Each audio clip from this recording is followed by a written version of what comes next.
Here is your curtsy squat.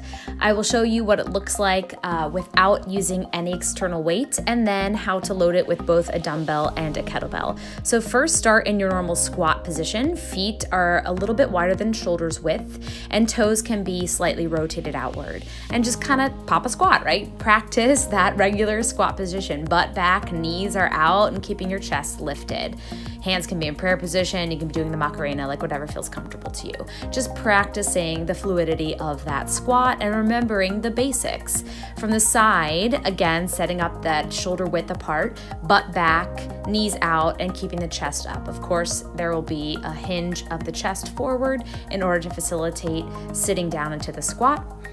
And even more so when you use your body weight. So know that that pitch forward of your torso is normal, and you're squeezing your glutes at the top.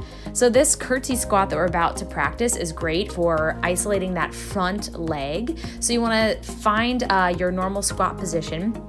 And then you're just gonna pop one heel and take it and drag it back behind you, sort of across the midline of the body, just like you would if you were literally curtsying or taking a bow, right?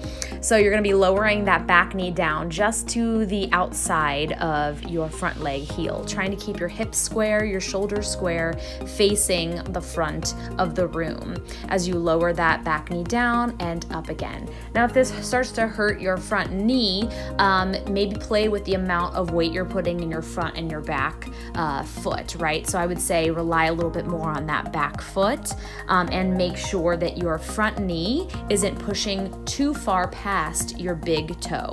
And I'll show you what that looks like from the side view. Here I'm just kind of holding so you can get a better sense of what that position looks like.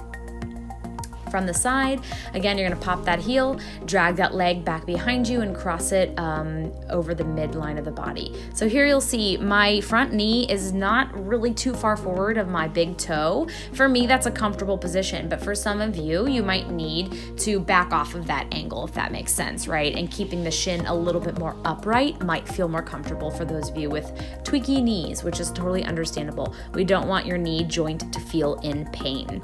Again, I'm keeping my chest somewhat upright, and where you're gonna feel this is that front leg, right? Ooh boy, it's gonna be toasty. You're gonna feel that glute, that upper outer quad, all the good things. So this is how you load it with a dumbbell. You can hold the dumbbell goblet style at your chest, just holding the top part of the head of the dumbbell, keeping it vertical. Rinsing and repeating, lowering and lifting, pushing through the surface of that front foot into the ground, making sure you do have full contact with that front foot in the ground. So you want to be able to feel your big toe, your pinky toe, and your heel of that front foot at all times.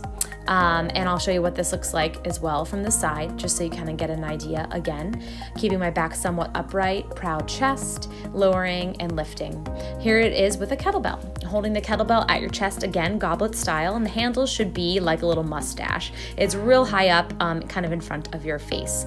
And you want to inhale on the way down, exhale on the way out, on the way up rather, to make sure that the abs are engaged at the top and that you're exhaling on exertion. So that is your curtsy squat, you guys. Good luck.